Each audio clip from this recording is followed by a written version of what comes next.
आज पॉलिटी का हमारा पहला क्लास है, ठीक है। चलिए देखिए, आप लोग सिलेबस में देखते होंगे किसी भी एग्ज़ाम में, ठीक है, या तो राज्य व्यवस्था लिखा रहता है या तो संविधान। तो हमें पहले यह जानना है कि हमें पढ़ना क्या है। पढ़ना हमें है राज्य व्यवस्था, जिसको इंग्लिश में पॉलिटी कहते हैं। पॉलिटी के अंदर संविधान या कॉन्स्टिट्यूशन आता है। अब पहले कुछ टर्मोलॉजी को हम लोग समझ लें, कुछ टर्मोलॉजी को समझ लें। टर्मोलॉजी क्या है, समझो जरा इस चीज़ को। देखो,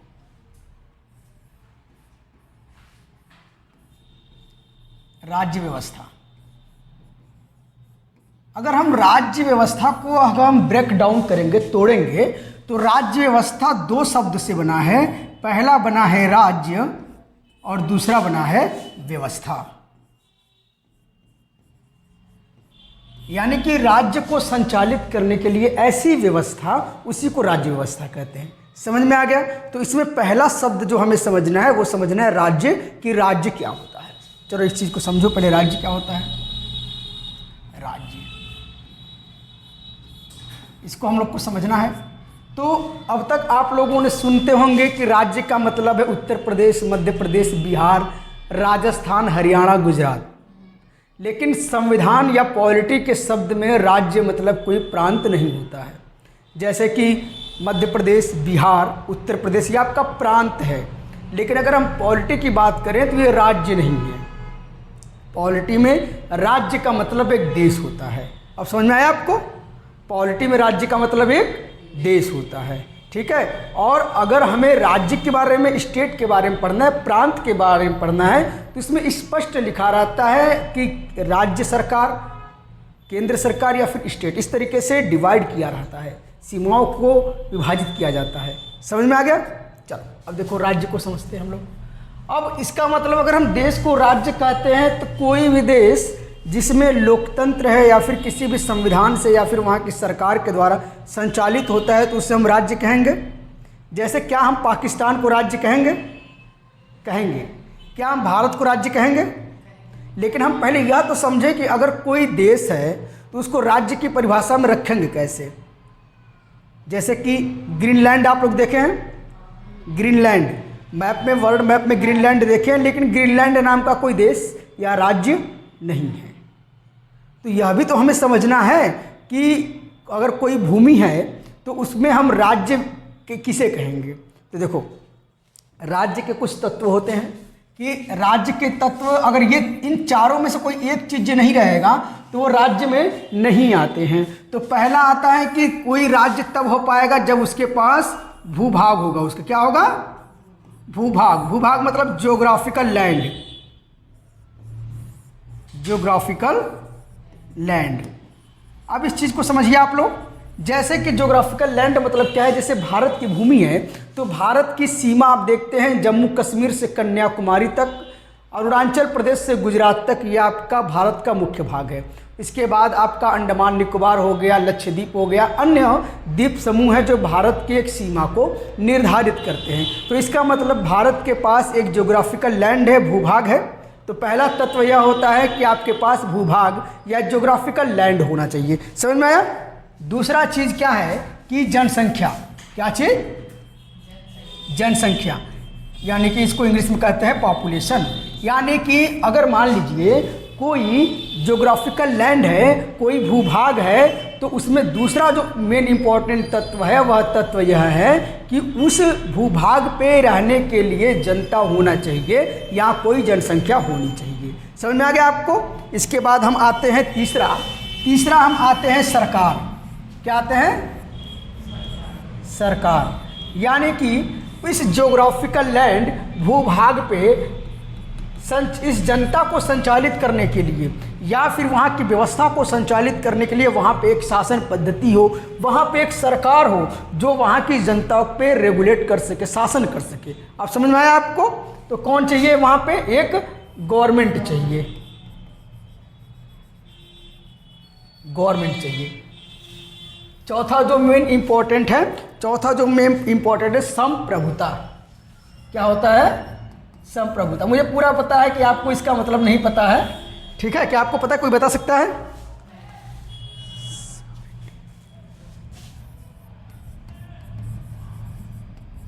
चलिए हम बताते हैं इसका। जैसे कि मान लीजिए भारत अगर अपना निर्णय ले रहा है कोई भी चीज़, तो वह किसी से पूछ कर ले रहा है? नहीं, भारत अपना निर्णय स्वयं ले रहा है, जनता के द्वारा लिया जा रहा है। यानी कि जब कोई व्यक्ति अपने मन का, जब कोई देश अपना निर्णय किसी के दबाव में न ले, स्वतंत्र होकर अपना निर्णय ले, तो उसी को कहते हैं संप्रभुता, यानी कि स्वयं का प्रभु, यानी कि स्वयं का मालिक। समझ में आया? संप्रभुता मतलब स्वयं का मालिक। अब देखो हम समीक्षा करते हैं तो ये क्या क्या चीज़ होता है, अगर इसमें से क्या नहीं रहे तो देश नहीं रहता है। जैसे कि मान लो अब हमें राज्य समझना है, तो राज्य में हमने यह जान लिया कि ज्योग्राफिकल लैंड एक भूभाग होना चाहिए, उस ज्योग्राफिकल लैंड पे एक जनसंख्या, जिस पे एक पॉपुलेशन होना चाहिए, उस ज्योग्राफिकल लैंड पे एक जनसंख्या होना चाहिए। उस ज्योग्राफिकल लैंड पे जो जनसंख्या है उस पर रेगुलेट करने के लिए एक सरकार होनी चाहिए, और यह सरकार के पास इतनी शक्ति होनी चाहिए कि अपने निर्णय स्वयं ले सके, वह किसी के दबाव में कार्य न करे, इसलिए वह संप्रभु होना चाहिए। अब देखो जो भी देश, जो भी राज्य इन चार तत्वों को परिभाषित करते हैं, इन चार तत्वों को अपने अंदर समाहित किए रहते हैं, उन्हीं को राज्य की श्रेणी में रखा जाता है, अथवा वही एक देश होते हैं। लेकिन अभी वर्तमान में अगल बगल हम पड़ोसी देशों में देखें तो कुछ जगह इन चारों तत्वों में से कुछ तत्व लोग खो चुके हैं। जैसे कि एक अभी ताज़ा एग्जाम्पल देखिए, जैसे कि कुछ लोगों के पास ज्योग्राफिकल लैंड नहीं होता है, लेकिन ये तीन तत्व होती हैं। जैसे तिब्बत के पास ज्योग्राफिकल लैंड नहीं है। आपको पता होगा कि भारत में दो सरकारें चलती हैं, आपको पता है? देखिए भारत में दो सरकारें चलती हैं। हिमाचल प्रदेश में तिब्बत की एक जो वहाँ से भाग कर आए थे, तिब्बत के शरणार्थी जो भाग के आए थे, वहाँ के जो धर्मगुरु है वहाँ पे रुके और वह अपनी सरकार स्वयं चलाते हैं। उनके पास एक जनसंख्या है, सरकार है, संप्रभु है, लेकिन उनके पास ज्योग्राफिकल लैंड नहीं, क्योंकि चीन ने तिब्बत पे कब्जा कर लिया है। तो क्या तिब्बत राज्य की श्रेणी में आता है? नहीं आता है। उसी तरीके से हम ऐसा देखेंगे कि किसी के पास ज्योग्राफिकल लैंड भी होता है, सरकार भी होती है, संप्रभु भी होती है, लेकिन जनसंख्या नहीं होती। Like that of Netherland. Arctic, Antarctic आप देखेंगे, ध्रुव पे, उत्तरी ध्रुव पे जाएंगे, दक्षिण ध्रुव पे जाएंगे तो पूरी तरीके से बर्फबारी रहती है, वहाँ पे कोई भी जनसंख्या नहीं रहती, कोई भी लोग नहीं रहते हैं। तो क्या उस क्षेत्र को क्या हम राज्य की श्रेणी में रखेंगे? नहीं रखेंगे। उसी की तरीके से सरकार, बहुत से ऐसे देश होते हैं जहाँ पे सरकारें शासन नहीं कर पाती। जैसे कि अभी आप देख लीजिए बांग्लादेश, आप देख रहे हैं बांग्लादेश में क्या हो रहा है इस समय हिंदू मुस्लिम का युद्ध हो रहा है, गृह युद्ध हो रहा है और सरकारें वहाँ पे विफल हैं। यही उदाहरण आप पाकिस्तान में ले सकते हैं कि पाकिस्तान में एक प्रकार से अप्रत्यक्ष रूप से सैनिक शासन, म्यांमार में तो सैनिक शासन है ही, म्यांमार में कोई वोट नहीं हो रहा है, इस समय कोई इलेक्शन नहीं हो रहा है। नहीं, बिल्कुल, जैसे वो देश तो हैं, लेकिन एक जो लोकतांत्रिक रूप से, एक औपचारिक रूप से श्रेणी में आती है, वह राज्य की श्रेणी में नहीं आते, क्योंकि ये जो चार तत्वों को वो परिभाषित करते हैं वो उन्हीं श्रेणी में आते हैं। अब देखिए वहाँ पे सैनिक शासन है, म्यांमार में सैनिक शासन है, पाकिस्तान में आपका सैनिक शासन है। आपको पता है हमारा देश जो है आज़ाद हुआ था 1947 में, पहला चुनाव भारत में हुआ था 1948 के असम में। आपको पता है, हमने आपको पढ़ा चुके हैं। लेकिन आपको पता है कि पाकिस्तान में जो पहला चुनाव हुआ, वह 1947 के बाद वह 1971 में हुआ। हाँ, तो चुनाव का मतलब क्या होता है? आप एक सरकार का गठन कर रहे हैं जो स्वयं संप्रभुओं के निर्णय ले रहा है। तो पाकिस्तान की भी हालत यह है कि वो कोई भी निर्णय स्वयं अपने द्वारा नहीं लेता, या तो वो चीन के दबाव में ले रहा है, या तो अमेरिका के दबाव में लेता है, या तो वहाँ के सैनिक जो गुट है उसके दबाव में ले रहा है। तो हम यह मान सकते हैं औपचारिक रूप से, जैसे ये लोग देश तो हैं लेकिन औपचारिक रूप से ये लोग राज्य की श्रेणी में अब नहीं आते हैं। उसी की तरीके से संप्रभु, अब हम पहले हमने आपको बता ही दिया है। हाँ, अब देखिए संप्रभु का मतलब क्या है। अब देखो इस चीज़ को हमने, ज्योग्राफिकल लैंड आप लोग समझ लिए, जनसंख्या समझ लिए, सरकार समझ लिए, संप्रभु को आप दो तरीके से समझिए। आगे देखिए संप्रभु। आप अगर आप संप्रभुता को समझेंगे, संप्रभुता, तो संप्रभुता दो तरीके का होता है। एक होता है आंतरिक, एक होता है बाह्य। अब आंतरिक और बाह्य समझिए। जैसे कि मान लीजिए कुछ ग्रुप के लोग इकट्ठा हो गए, ग्रुप के लोग इकट्ठा हो गए और वह अपनी मांग रखने के लिए धरना प्रदर्शन दे रहे हैं। वो कहीं किसी तरीके से वो सही नहीं है मांग, लेकिन वो सरकार पे एक अपना दबाव बना रहे हैं, भीड़ का दबाव बना रहे हैं, एक प्रकार से व्यवस्थाएं को वो खराब कर रहे हैं। तो सरकारें के दबाव में अगर निर्णय ले रही है तो ये भी एक संप्रभुता का हनन है। समझ में आया? बाह्य मतलब समझिए, बाह्य मतलब समझिए। जैसे कि मान लीजिए अगर अमेरिका भारत को यह आप धमकी दे कि तुमको ईरान से कोई व्यापार नहीं करना है, तुमको रूस से तेल नहीं खरीदना है, तुमको चीन से नहीं खरीदना है, या तुमको इस देश से संबंध नहीं रखना है, तो अगर भारत उसके कहे अनुसार अपना निर्णय बदल देता है अथवा उसके अनुसार चल रहा है तो इसका मतलब वो बाह्य संप्रभु नहीं है। समझ में आया आपको? यानी कि अगर किसी दूसरे देश द्वारा दबाव बनाकर आपके निर्णय पे प्रभाव डाला जाता है तो बाह्य रूप से होता है। अगर ग्रुप के अंदर अपने यह सोसाइटी में ही, जैसे कि मान लीजिए कुछ लोग रिजर्वेशन को बंद करने के लिए, कुछ लोग रिजर्वेशन को बढ़ाने के लिए धरना प्रदर्शन देते हैं। अब मान लीजिए सरकार को यह निर्णय लेना चाहिए कि भाई संसद में उस पर चर्चा हो, जो जनता के हित में हो उस पर निर्णय ले। वास्तविकता रूप से तो यही होना चाहिए, लेकिन आनन फानन में अगर उस लोगों के दबाव में अगर सरकार कोई निर्णय ले रही है तो एक तरीके से आंतरिक संप्रभुता वो खो दे रही है। समझ में आया आपको? इतना आपको? चलिए अच्छा, आप ये बताइए आखिर हमें राज्य व्यवस्था की जरूरत क्यों है? राज्य व्यवस्था की जरूरत क्यों, बताइए जरा।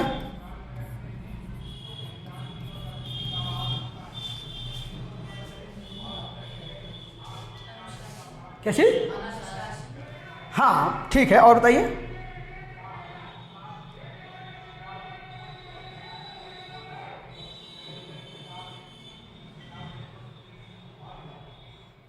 बताइए जल्दी बताइए।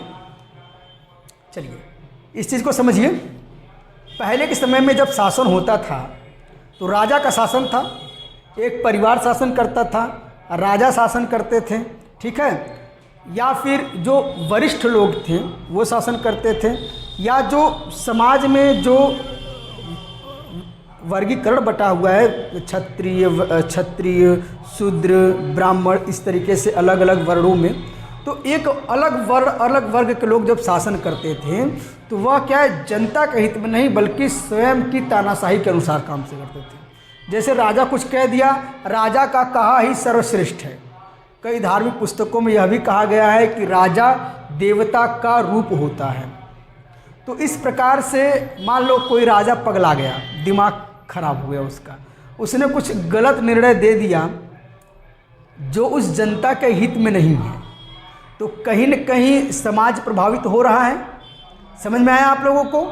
तो राज्य व्यवस्था की इसलिए ज़रूरत है कि इस राज्य के अंदर जो जनता है, जो भूभाग है, जो सरकार है, जो संप्रभुता है, उसको संचालित करने के लिए जिस व्यवस्था की ज़रूरत होती है उसी को कहते हैं राज्य व्यवस्था। समझ में आया सबको आप लोगों को? आ गया? चलिए अब आगे हम चलते हैं। अब देखिए, अब राज्य व्यवस्था अगर हम इसके अंतर्गत अगर कुछ हम आएगा पहली चीज, एक आप लोग सुने होंगे संविधान, एक होता है गैर संविधान, एक होता है संविधान, एक होता है गैर संविधान। संविधान को इंग्लिश में कॉन्स्टिट्यूशन कहते हैं। कॉन्स्टिट्यूशन, देखिए कॉन्स्टिट्यूशन जो शब्द है, यह शब्द जो लिया गया है इंग्लैंड से लिया गया। कहाँ से लिया गया है? इंग्लैंड से लिया गया, कॉन्स्टिट्यूट से। कहाँ से लिया गया है? कॉन्स्टिट्यूट से लिया गया है, ठीक है, इंग्लैंड के कॉन्स्टिट्यूट से लिया गया है। इसका मतलब क्या है कि शासन करने वाला। कॉन्स्टिट्यूट मतलब क्या होता है? शासन करने वाला। अब आप यह बताइए संविधान क्या है। संविधान जो है नियम कानूनों का एक लिखित दस्तावेज है जिसके माध्यम से किसी देश के जनता के ऊपर शासन किया जाता है। समझ में आया? अथवा उन जनता को कानूनी रूप से अनुशासन में रखा जाता है। समझ में आया आप लोगों को? एक होता है गैर संविधान। गैर संविधान मतलब वो उसे कहते हैं जहाँ पे कोई संविधान नहीं होता है, राजा का कहा हुआ है, धर्म का कहा हुआ है, लोग मानो करते, उसको गैर संविधान कहते हैं। समझ में आ गया? अब देखिए हम पढ़ेंगे इसमें शासन के अंग। क्या पढ़ेंगे? शासन के अंग।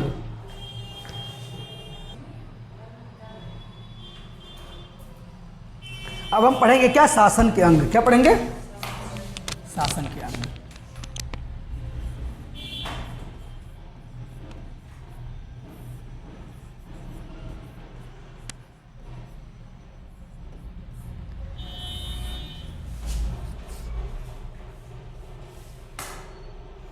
देखो शासन के अंग, इसको इंग्लिश में कहते हैं ऑर्गन ऑफ, जिसको कहते हैं ऑर्गन ऑफ गवर्नमेंट। क्या कहते हैं? हाँ, इंग्लिश में लिख लीजिए ऑर्गन ऑफ गवर्नमेंट।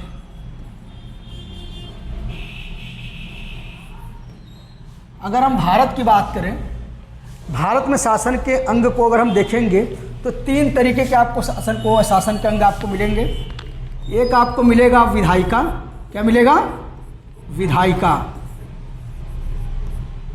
दूसरा मिलेगा आपको कार्यपालिका।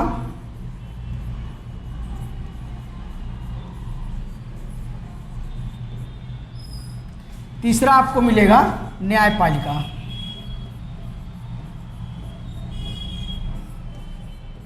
ठीक है, अब इस चीज को जरा समझिए। विधायिका मिलेगा, कार्यपालिका मिलेगा, न्यायपालिका मिलेगा। यह हमारे भारत में शासन के अंग है। समझ में आया आपको? चलिए अब देखिए, अब इन सब के कार्य को हम पहले समझ लेंगे कि इस सब का कार्य क्या है। जैसे कि पहले के समय में राजा के द्वारा कहा गया शब्द ही कानून होता था। समझ में आया? तो विधायिका का काम यह होता है कि वह, पहली बात, विधायिका में पहुँचता कौन हो? विधायिका जनता द्वारा चुने हुए प्रतिनिधि जाते हैं, जिनको केंद्र स्तर पे हम लोग लोकसभा सांसद कहते हैं और राज्यसभा में हम लोग सांसद कहते हैं। समझ में आया? और राज्य के स्तर पे, प्रांत के स्तर पे हम लोग विधायक कहते हैं। समझ में आया? जिसको हम एमएलए कहते हैं। अब इनका काम क्या है? यह भैया ये काम करते हैं संसद में चर्चा कर कर लोगों के सहमति से कानून बनाते हैं। क्या करते हैं? कानून बनाते हैं। कानून बनाते हैं। अब कार्यपालिका का कार्य क्या होता है? कार्यपालिका का कार्य यह होता है कि जो कानून बना है उनको प्रभाव में लाना। समझ में आया? उनको प्रभाव में लाना। कार्यपालिका का काम यह है कि जो कानून बना है उनको प्रभाव में लाना, उसको पालन करवाना, यह कार्यपालिका का काम होता है। न्यायपालिका का कार्य यह होता है कि न्यायिक समीक्षा करना। क्या काम होता है? न्यायिक समीक्षा। अब इस चीज़ को समझो कि न्यायिक समीक्षा क्या होता है। जैसे कि मान लीजिए न्यायपालिका यह देखेगी कि भैया जो विधायिका द्वारा कानून बनाया गया है क्या वह संविधान या संविधान के दायरे में है कि नहीं है, अथवा जो कानून बनाया गया है क्या उस कानून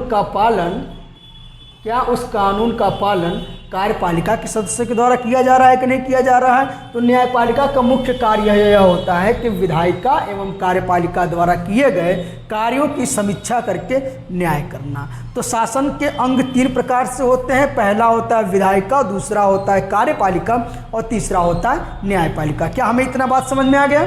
अब देखिए आप लोगों के रेलवे में, बैंकिंग में, वीडियो में, एग्जाम में क्वेश्चन कैसे पूछे जाएंगे।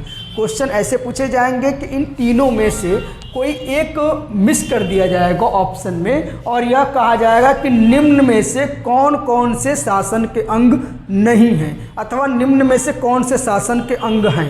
तो आपको यह पता होना चाहिए कि शासन के अंग 3 हैं। पहला विधायिका, दूसरा कार्यपालिका, तीसरा न्यायपालिका। इतना आपको समझ में आया? उसके बाद हम आते हैं आगे हम चलते हैं। अब अगर हम विधायिका की बात करेंगे तो भारत में विधायिका एक है लोअर क्लास, दूसरा है अपर क्लास। लोअर वाले में आपके लोकसभा आता है, जिसमें आज मोदी जी प्रधानमंत्री हैं, ठीक है, चुनकर जाते हैं, जनता के द्वारा सांसद को चुनाव होता है। और भारत में ये लगभग 550 है, समझ में आया? लगभग जो है 550 है और 545 पे इसका चुनाव होता है, समझ में आया? अब देखिए, और राज्यसभा है 250। कितना है? राज्यसभा है 250। तो विधायिका और अन्य राज्यों में अलग अलग विधान परिषदें हैं और विधानसभा है, समझ में आया? कार्यपालिका में एक होता है स्थायी, एक होता है कार्यपालिका में एक होता है स्थायी, एक होता है अस्थायी। अस्थायी को हम लोग राजनीतिक भी कहते हैं, समझ में आया?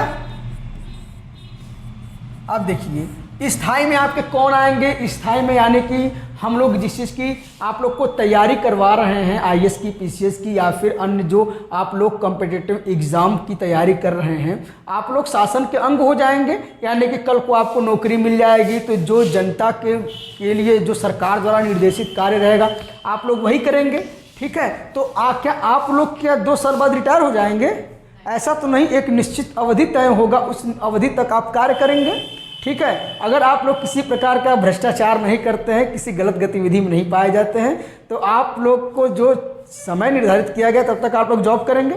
तो ऐसे लोग होते हैं स्थायी में, जैसे किस में आते हैं? आईएएस हो गए, आईएएस रैंक के अधिकारी, आईएएस हो गए, पीसीएस हो गए, ये आपके स्थायी आते हैं, समझ में? कार्यपालिका में ये स्थायी होते हैं। एक बार चयन हो गया फिर यह इनका ट्रांसफर होता रहेगा, अलग अलग जगह काम करते रहेंगे। आप लोग को समझ में आ गया? उसके बाद हम आते हैं अस्थायी राजनीति और अस्थायी, जिसको हम लोग कहते हैं राजनीतिक। अब समझिए, जैसे कि मान लीजिए कोई मंत्री बना, प्रधानमंत्री बने, मुख्यमंत्री बने, उनकी सीमा क्या होती है? अगर एक मुख्यमंत्री अपने बहुमत से चुनाव जीतता है और अब एक मुख्यमंत्री का पूर्णकालीन समय कितना होता है? 5 वर्ष। हमें पता है कि 5 वर्ष बाद पुनः चुनाव होगा, वो अथवा उनके जगह कोई अन्य दोबारा वहाँ पे चयन किया जाएगा। तो अस्थायी में कौन आता है? मंत्रिमंडल आते हैं, मुख्यमंत्री आते हैं, प्रधानमंत्री आते हैं, यह लोग आते हैं अस्थायी या फिर राजनीतिक कार्यपालिका में। तो आपसे प्रश्न क्या पूछेगा कि निम्न में से कौन अस्थायी कार्यपालिका के अंग हैं? आपको ऑप्शन दे देगा आईएएस अधिकारी, दूसरा ऑप्शन दे देगा मुख्यमंत्री, तीसरा ऑप्शन दे देगा मंत्रिमंडल, चौथा ऑप्शन इस तरीके से बना देगा, ठीक है? तो आपको यह देखना है कि कौन इसमें से अस्थायी है, कौन स्थायी है। हम लोग जो परीक्षा पास करके जाते हैं शासन अंग में काम करने के लिए, वो स्थायी हैं। अन्य उसके अलावा जितने भी जिनको चुनाव के माध्यम से चयन किया जाता है वह अस्थायी है। समझ में आपको आ गया? ठीक है। इसके बाद हम आते हैं न्यायपालिका। भारत में न्यायपालिका 3 स्तर पर पाया जाता है। भारत में इसकी न्यायपालिका 3 स्तर पर पाया जाता है।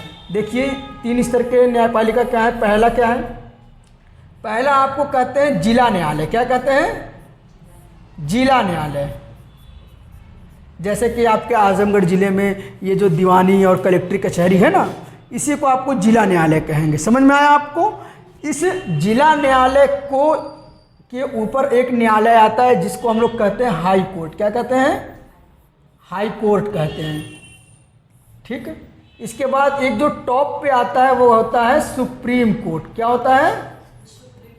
हाँ, सुप्रीम कोर्ट होता है। तो न्यायपालिकाओं को भी समझ लिए, कार्यपालिकाओं को भी समझ लिए और हम लोग विधायिका को भी समझ लिए। समझे हम? अब देखिए, अब हम पढ़ेंगे कानून के विभिन्न प्रकार।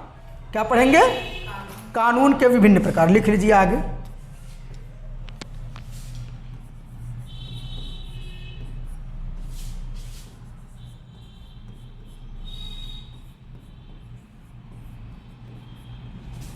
कानून के विभिन्न प्रकार। चलो जरा पानी दीजिएगा।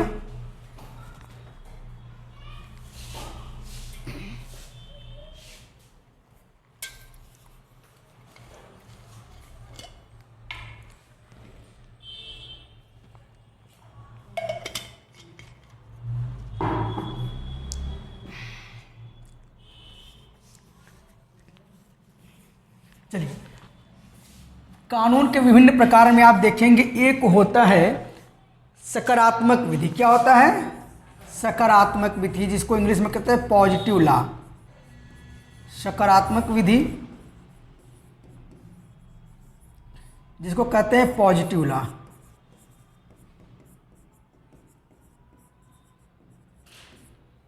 दूसरा होता है प्राकृतिक या नैसर्गिक विधि।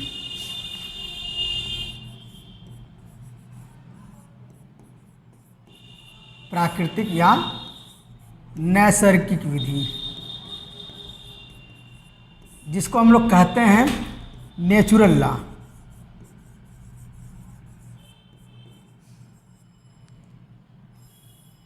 तीसरा होता है लोक विधि। लोक विधि जिसको कहते हैं पब्लिक लॉ।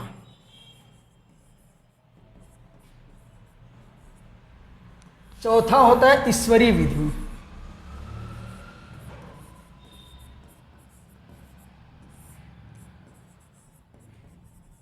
जिसको कहते हैं डिवाइन लॉ।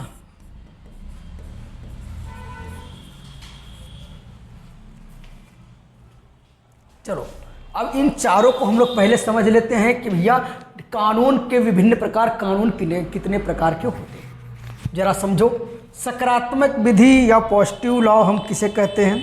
जैसे समझो, सकारात्मक विधि या पॉजिटिव लॉ इसे कहते हैं कि जैसे जनता द्वारा चुने हुए प्रतिनिधि जब संसद में जाते हैं, लोकतांत्रिक तरीके से चर्चा कर कर सबकी सहमति से या फिर एक बहुमत से किसी कानून को बनाते हैं, कानून पारित करते हैं, तो उसे कहते हैं हम लोग सकारात्मक विधि या पॉजिटिव लॉ। समझ में आया?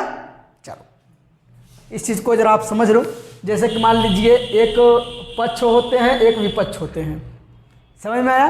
अगर संसद में किसी के पास बहुमत है वही तो लॉ पास कर पाएगा, तो जिसके पास बहुमत है वो किस में रहेगा? पॉजिटिव में रहेगा। समझ में आया? और जो विरोध करेगा वो माइनस में रहेगा। तो संसद द्वारा जो लोकतांत्रिक तरीके से किसी विधि को बनाया जाता हो उसे सकारात्मक विधि या पॉजिटिव लॉ कहते हैं। तो इस प्रकार से कभी कभी आपको शब्द दे देंगे और उसके डिफिनीशन आपको अलग अलग पूछते हैं। समझ में आया आपको? उसके बाद आता है प्राकृतिक या फिर नैसर्गिक लॉ। अब समझो, वो ऐसे कानून या फिर ऐसी विधि जो प्रकृति ने आपको दिया है, जो सब कानूनों से ऊपर है।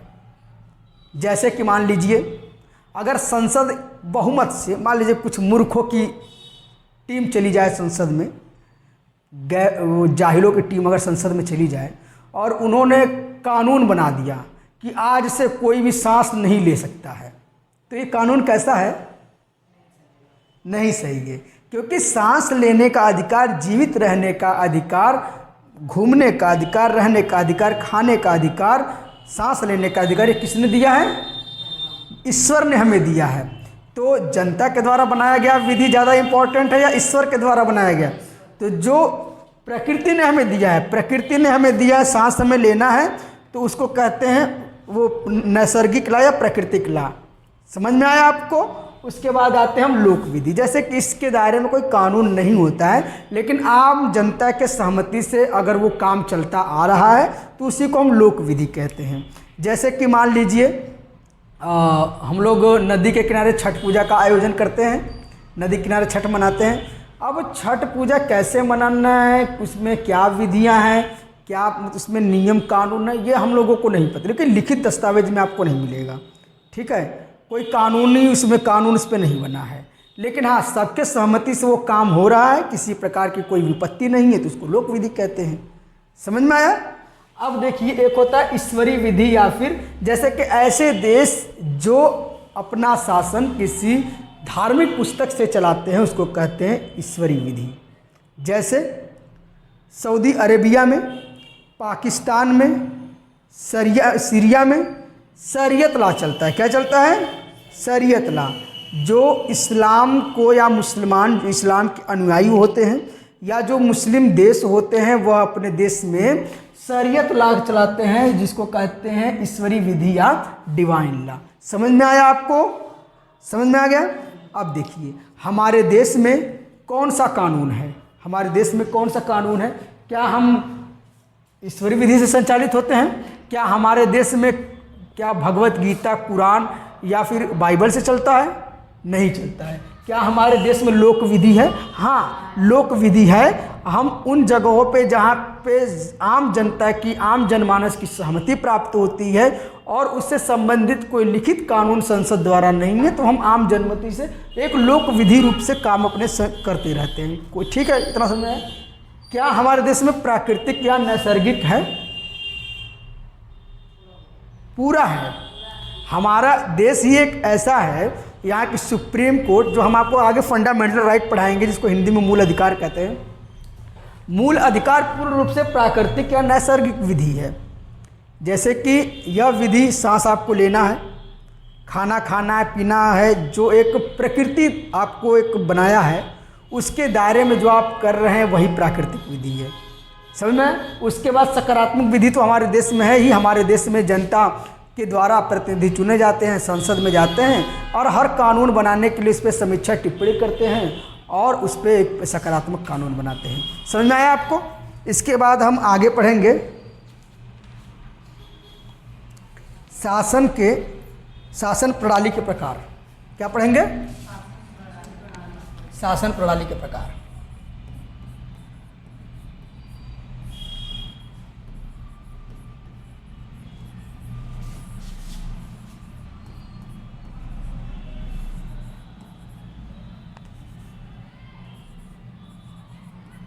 शासन प्रणाली के प्रकार, इसमें हम जरा समझेंगे इस चीज़ को।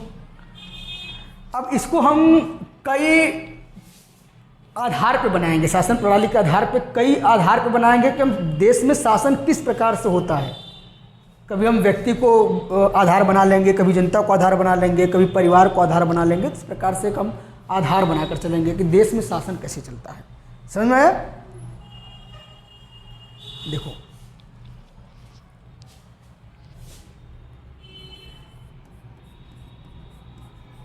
अब देश के ऊपर जो शासन चलाता है वो शासक समूह होता है। तो एक पहला आधार जो बनाएंगे शासक समूह के आधार पर, शासक समूह के व्यक्तियों के आधार पर।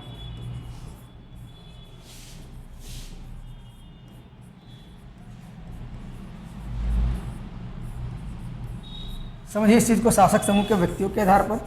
तो पहला जो आता है हमारा राजतंत्र आता है। क्या आता है? राजतंत्र।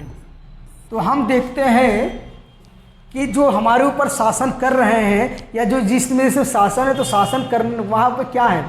राजतंत्र है। यानी कि राजा के द्वारा अगर शासन किया जाता है, राजा के परिवार के द्वारा शासन किया जाता है, तो उसको कहते हैं हम राजतंत्र। समझ में आया आपको? चलिए, उसको कहते हैं। दूसरा आपका है अल्पतंत्र या गुटतंत्र। क्या कहते हैं? अल्पतंत्र या गुटतंत्र। समझो, जैसे कि ये देश जो है कई प्रकार के भिन्न भिन्न के लोग हैं, विविध प्रकार के लोग हैं और कई लोग अलग अलग गुट में बटे रहते हैं। जब शासन में किसी विशेष गुट का, विशेष ग्रुप का योगदान रहता है, उसकी भूमिका रहती है, तो उसी को कहते हैं अल्पतंत्र या गुटतंत्र। इसका उदाहरण हम दें, जैसे कि पहले के ज़माने में जब इस देश में राजशाही व्यवस्थाएं थी, राजतंत्र था, तो एक तरीके से एक ही जैसे मुगल का जब शासन था, तो अलग अलग प्रांतों में जो इनके गवर्नर होते थे, ठीक है, जो इनके दीवान होते थे, जो इनके सूबेदार होते थे, या मुगल परिवार से ही बिलोंग करते थे। आपको समझ में आया? तो यानी कि किस अल्पतंत्र, यानी कि एक गुट के हैं, वही तो हैं। अब एक प्रकार से राजतंत्र ही गुटतंत्र होता है। आपको समझ में आया? तीसरा आपको शासन के आधार पर लोकतंत्र। क्या? लोकतंत्र। लोक मतलब जनता, तंत्र मतलब व्यवस्था। यानी कि जनता के द्वारा जो शासन होता है उसी को कहते हैं हम लोकतंत्र। अब हमारे देश में जनता का शासन है कि राजाओं का शासन है? जनता का शासन है, क्योंकि जनता चुनाव में भागीदारी लेता है और उसमें अपने चुने हुए प्रतिनिधि को संसद भेजता है, जिसके द्वारा कानून बनाकर संसद में संविधान संशोधन कर कर हमारे ऊपर शासन या देश के ऊपर शासन किया जाता है। समझ में आपको आया सबको? चलिए अगर हम आगे चलते हैं, अगर हम अगला आधार बनाएंगे तो अगला हम आधार बनाएंगे शासन की वैधता के स्रोत के आधार पर। शासन की वैधता के स्रोत के आधार पर।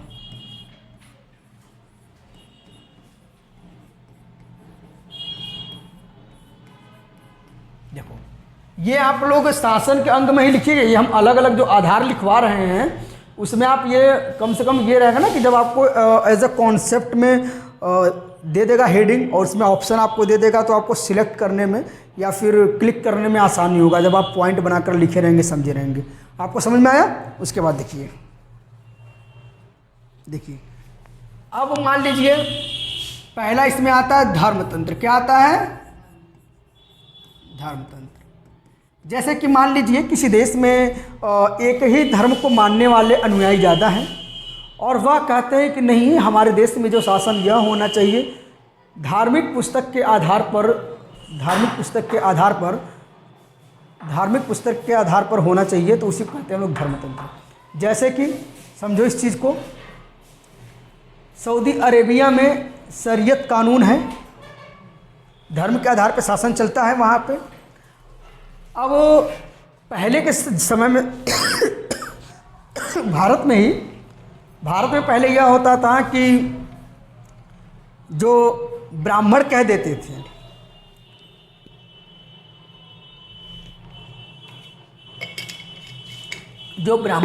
थे, वही सर्वमान्य होता था। तो धर्मतंत्र यानी कि धर्म के आधार पर जो तंत्र, जो व्यवस्थाएं चलाई जाती हैं उसे धर्म का तंत्र कहते हैं। समझ में आया आपको? अब आप लोग आजकल एक डिमांड देख रहे हैं आप लोग कि भारत को हिंदू राष्ट्र घोषित कर देना चाहिए। अब हम संविधान पढ़ रहे हैं तो क्या आप लोग को लग रहा है कि भारत को हिंदू राष्ट्र घोषित कर देना चाहिए? आप लोग बताइए, अपने व्यक्तिगत इमोशन को दबाकर जो लीगल आपने अब तक जानकारी प्राप्त किया उसके आधार पर बताइए। देखिए, आप चाहे भारत को हिंदू राष्ट्र घोषित करिए, इस्लामिक राष्ट्र घोषित करिए, कुछ भी करिए, लेकिन भारत का जो मुख्य आधार होना चाहिए लोकतांत्रिक व्यवस्था में सभी को पूर्ण हितकारी होना चाहिए। राष्ट्र हित में बात होनी चाहिए, जनता के हित में बात होनी चाहिए, उसी को अनुसार व्यवस्था चलनी चाहिए। अगर हिंदू राष्ट्र में सभी का हित छुपा है, सभी लोग उसमें खुश हैं, तो हिंदू राष्ट्र घोषित कर दीजिए, कोई आपत्ति नहीं है। लेकिन मेन मुख्य व्यवस्था क्या होनी चाहिए कि उसमें जनता का कल्याण होना चाहिए। अगर हम हिंदू राष्ट्र को घोषित कर रहे हैं अथवा किसी देश को कोई मुस्लिम राष्ट्र घोषित कर रहे हैं तो किस वर्ग में आ जाएगा? धर्मतंत्र के वर्ग में आ जाएगा। समझ में आया आपको? इसके बाद हम दूसरा चलते हैं राजतंत्र। दूसरा क्या है आपका? है राजतंत्र। राजतंत्र मतलब आप जान जाइए कि किसी देश में किसका शासन है, राजा का शासन है, राजा के परिवार का शासन है, राजा के रिश्तेदारों का शासन है, उसी को कहते हैं हम राजतंत्र। जैसे कि इस देश में पहले मुगल का शासन था, राजा का एक शासन था। समझ में आया आपको? उसी को कहते हैं हम राजतंत्र। समझ में आया? उसके बाद हम कहते हैं कुलीन तंत्र या अभिजन्य तंत्र।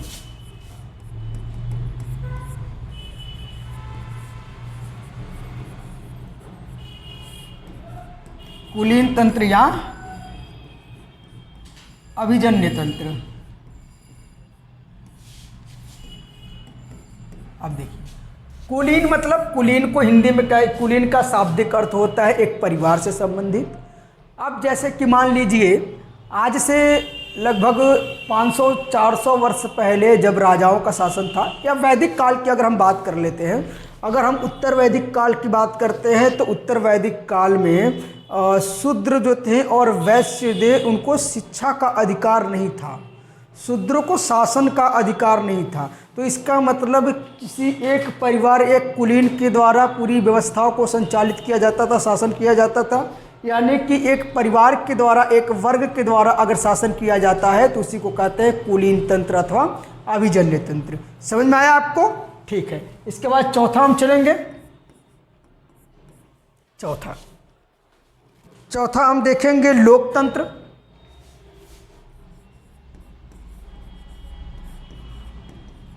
तो लोकतंत्र तो अभी हमने आपको पढ़ाया ही है कि जनता के द्वारा चुने हुए प्रतिनिधि के द्वारा संसद में पहुंचकर लिए गए निर्णयों के द्वारा हमारे देश के ऊपर यदि शासन होता है तो उसी को कहते हैं हम लोकतंत्र। समझ में आया आपको? उसके बाद हम आगे चलते हैं।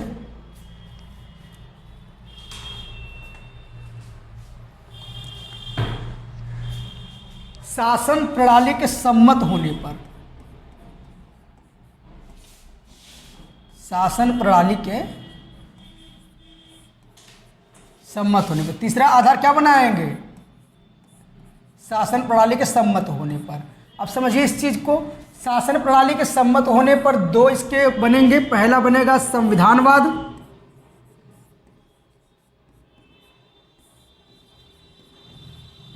दूसरा बनेगा गैर संविधानवाद। क्या बनेगा? गैर संविधानवाद। इसको इंग्लिश में कहते हैं कॉन्स्टिट्यूशनल, नॉन कॉन्स्टिट्यूशनल। क्या कहेंगे? इसको कहेंगे कॉन्स्टिट्यूशनल और इसको कहेंगे नॉन कॉन्स्टिट्यूशनल। जैसे कि मान लीजिए शासन प्रणाली के सम्मत, यानी कि अगर शासन प्रणाली है वो आपस में सहमत हो गए कि नहीं चलो ठीक है हम देश को संविधान से नहीं चलाएंगे, गैर संवैधानिक तरीके से चलाएंगे। तो अगर गैर संवैधानिक तरीके से चलाएंगे तो गैर संविधान हो गया, और संविधान से चलाते हैं लिखित दस्तावेज से चलाएंगे तो वो हो गया संविधानवाद। समझ में आया आपको?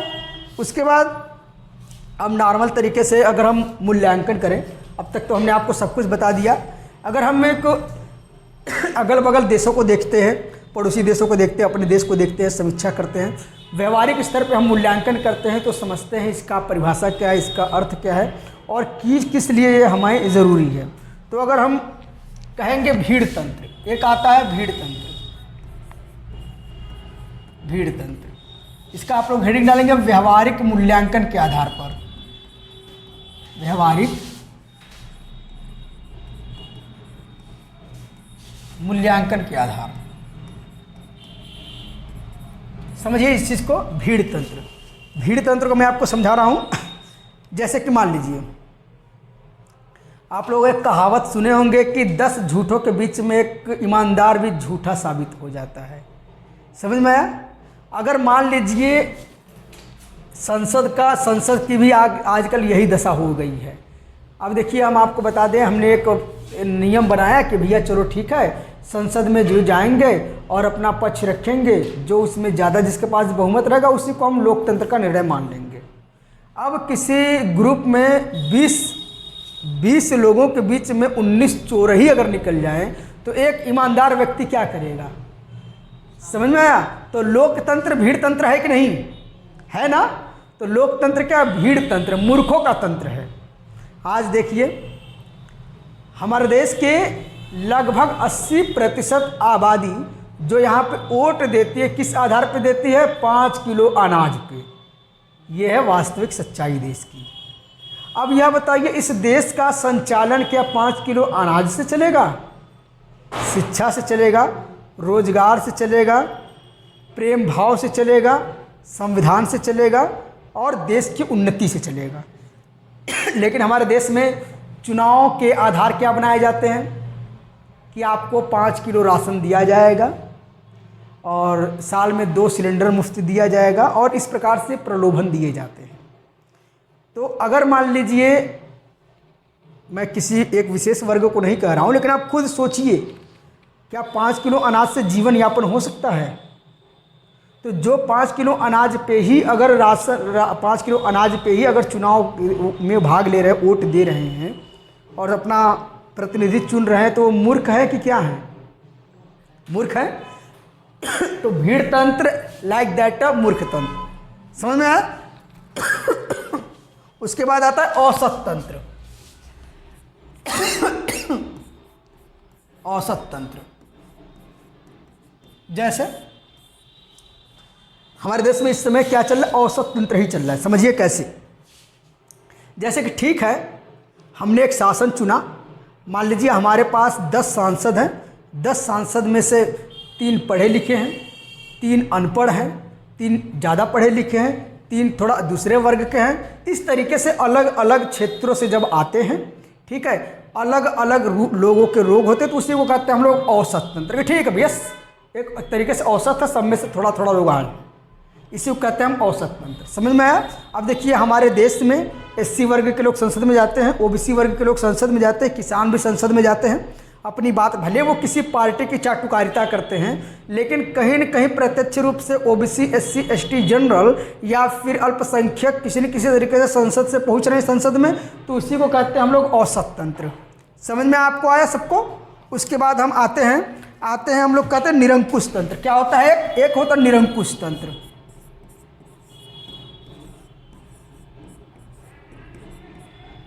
निरंकुश तंत्र, इसका एग्जाम्पल समझिए। जैसे कि मान लीजिए ये क्लास में जितने भी स्टूडेंट आते हैं, अब मान लीजिए अगर क्लास की टाइमिंग में कुछ फेरबदल करना रहता है, तो हम पहले एक दिन पहले सबसे हम चर्चा करते हैं कि हाँ हम इस समय में बदलाव कर रहे हैं या टेस्ट ले रहे हैं, आप लोग आने के लिए है कि नहीं। अगर मान लीजिए आप लोगों को कोई असुविधा हो और आप लोग ना आ पाएँ और हम अपने मनमाने तरीके से कोई भी टाइमिंग रख दें क्लास का, तो हम निरंकुश हो गए कि नहीं हो गए? अगर हम क्लास में कोचिंग में 6 बजे आते हैं सुबह, अगर हम खुद कहें कि सबको 6 बजे आना अनिवार्य है, फिर तो हम निरंकुश हो गए। तो अक्सर क्या होता है कि जो सरकारें बहुमत में आ जाती हैं या फिर जो सरकार मनमाने तरीके से कार्य करती है, उस पर वो अपने ऊपर किसी का दबाव नहीं महसूस करती है, उसी को कहते हैं निरंकुश तंत्र। जैसे बीच में अगर हम बात करेंगे तो छोटे मोटे अपराधों के लिए भी उत्तर प्रदेश में बुलडोजर घरों पे चला दिया जाता था, और बहुत से ऐसे केसेस में यह पाया गया कि जिसके घर के ऊपर बुलडोजर चला गया था वह एक्चुअली अपराधी था ही नहीं। तो अगर किसी का घर टूट गया, पुनः तो दोबारा उसका आएगा नहीं, उसको जो दुख हुआ, तकलीफ हुआ, सामाजिक प्रताड़ना हुआ, तो वो तो आया नहीं। तो जब कोई भी तंत्र, अब जैसे कि मान लीजिए शासन के ऊपर जो शासन है जो सरकार है, उस पर नियंत्रण किसके द्वारा किया जाता है? न्यायपालिका के द्वारा। अगर मान लीजिए वो न्यायपालिका के किसी नियम कानून को अगर वो नहीं मानते हैं, जनता के दुख दर्द को नहीं मानते हैं, तो वह निरंकुश हैं कि नहीं? तो ऐसे तंत्र जो किसी के दबाव अंकुश में काम ना करे अथवा वह मनमाने ढंग से काम करता है, उसी को कहते हैं निरंकुश तंत्र। समझ में आ गया आप लोगों को? उसके बाद हम आते हैं धन तंत्र। धन तंत्र देखो लो भैया, ये आजकल सबसे ज़्यादा क्या है, आजकल देश में धन तंत्र है। कोई भी इलेक्शन हो, कोई भी चुनाव है, बिना मनी का, बिना पैसे का आप जीत नहीं सकते हैं। देखो आप कितना भी देश की अच्छाई बात कर लो, वास्तविक यही है कि जो स्थानीय चुनाव होता है, जिसे ग्राम प्रधान का या फिर सभासदी का जो चुनाव कहते हैं, नॉर्मली चेयरमैन नगर पालिका या अथवा प्रधानी का जो चुनाव कहते हैं, इस चुनाव में पैसा बहुत बढ़ता है, दबा के पैसा बढ़ता है। 1000, 2000, 3000 प्रति वोट के हिसाब से पैसा बढ़ता है। तो अगर मान लो किसी देश की, किसी राज्य की, किसी क्षेत्र की एक मेंटालिटी बन जाए कि जो पैसा बांटेगा वही चुनाव जीतेगा, तो क्या वहाँ पे लोकतंत्र है कि धनतंत्र है? धनतंत्र है। जो ज़्यादा पैसा बांटेगा वहाँ पे शासन में अपनी ज़्यादा भूमिका निभाएगा। तो एक व्यवहारिक मूल्यांकन अगर आप करते हैं तो एक धनतंत्र को भी पढ़ते हैं। समझ में आया आपको? इसके बाद हम आएंगे गुण तंत्र या योग्य तंत्र। गुण तंत्र या योग्य तंत्र। देखो, गुण तंत्र, योग्य तंत्र, ये इसे कहते हैं जिसे कि जो योग्य व्यक्ति हो शासन करने के लिए, जिसके पास गुण हो, क्वालिटी हो शासन करने के लिए। लेकिन अगर आप सिर्फ गुण तंत्र को वरीयता देंगे, जैसे कि मान लीजिए कभी कभी आप लोगों से डिमांड सबसे होता है कि जो ग्रेजुएट हों वही चुनाव लड़ें। आप लोग सुने हैं ना, कभी कभी अखबारों में, न्यूज़ चैनलों में ये डिमांड होता है। तो क्या ये होना चाहिए? देखिए, अगर आप सिर्फ योग्य व्यक्ति को ही शासन में लाएंगे तो उनका क्या होगा जो किसी कारणवश योग्य नहीं बन पाए। अगर मान लीजिए कोई नहीं पढ़ पाया, अगर मान लो मैं आज यहाँ पढ़ा रहा हूँ आप लोगों को, तो मेरे यहाँ तक पहुँचने में सबसे बड़ा योगदान किसका है? मेरे माता पिता का है। स्वाभाविक है, मेरे माता पिता ने उतना श्रम किया, पैसा खर्च किया, फिर मैं इतना योग्य बना कि आप लोगों को आज पढ़ा रहा हूँ। लेकिन जो बेचारे गरीबी के कारण नहीं पढ़ पाए, किसी कारण नहीं पढ़ पाए, उनमें उनका इसमें क्या गलती है? तो अगर आप सिर्फ गुण तंत्र या योग्य तंत्र की बात करते हैं तो आप उन लोगों के साथ भेदभाव करते हैं जो किसी कारणवश योग्य नहीं बन पाए। इसका दूसरा उदाहरण आप समझिए। प्रत्येक व्यक्ति बराबर नहीं होता है। कभी कभी माँ के गर्भ से ही कोई व्यक्ति मंदबुद्धि पैदा होता है, माँ के गर्भ से ही कोई विकलांग पैदा होता है, या फिर किसी घटना का शिकार होकर वो विकलांग या फिर किसी तरीके से अयोग्य घोषित हो जाता है। तो अगर इस प्रकार से कोई होता है तो क्या हम उसको शासन व्यवस्था में अगर हम नहीं ला रहे हैं तो उसके साथ भेदभाव है कि नहीं? तो गुणतंत्र योग्य तंत्र किसे कहते हैं? जिसमें गुणवान लोगों को भेजा जाता है उसे गुणतंत्र कहते हैं। तो क्या गुणतंत्र हमारे देश के लिए अच्छा है? बिल्कुल अच्छा नहीं है। इसलिए अच्छा नहीं है क्योंकि गुणतंत्र में भेदभाव होगा। और जब ईश्वर ने ही हमें अलग अलग रूप में, अलग अलग ढंग में हमको बनाया है। और दूसरा चीज़ है कि गुण का निर्धारण कैसे होगा? जैसे कि मान लो 100 मीटर दौड़ने वाला भी धावक होता है, 1000 मीटर दौड़ने वाला भी धावक होता है, और 5000 मीटर दौड़ने वाला भी धावक होता है, और जो 50 मीटर तेजी से दौड़ देता है वो भी अपने आप को धावक कहता है। तो इस गुण का मानक क्या निर्धारित करेंगे आप? अगर यह कहा जाए कि चलो सिर्फ धावक ही इस चुनाव में भागीदारी करेंगे तो जो 2 कदम तेजी से दौड़ ले वो भी तो कहेगा कि मैं धावक हूँ। तो गुण तंत्र या योग्य तंत्र बहुत ही घटिया है, इसमें भेदभाव होता है। समझ आया आप लोगों को? ठीक। उसके बाद एक आता है वृद्ध तंत्र। क्या होता है? वृद्ध तंत्र। वृद्ध तंत्र में एक तरीके से यह माना जाता है कि यहाँ पे जो शासन कर रहे हैं सिर्फ वृद्ध लोग हैं। इसका उदाहरण समझिए आप लोग। अक्सर आप किसी राष्ट्रपति को देखेंगे तो वो एजेड होते हैं, बहुत कम ऐसे लोग हैं जो युवा हैं। ऐसे लोगों को राष्ट्रपति क्यों बनाया जाता है या फिर बड़े पदों पे क्यों रखा जाता है? क्योंकि ज्ञान के साथ अनुभव बहुत ज़रूरी है। कभी ज्ञान में और अनुभव में अगर युद्ध हो तो अनुभव ज़्यादा जीतता है, ज्ञान नहीं जीतता है। ठीक है? ज्ञान तो आपको किताबों से भी मिल सकता है, आप हमारी वीडियो देखेंगे उससे भी आपको ज्ञान मिल जाएगा,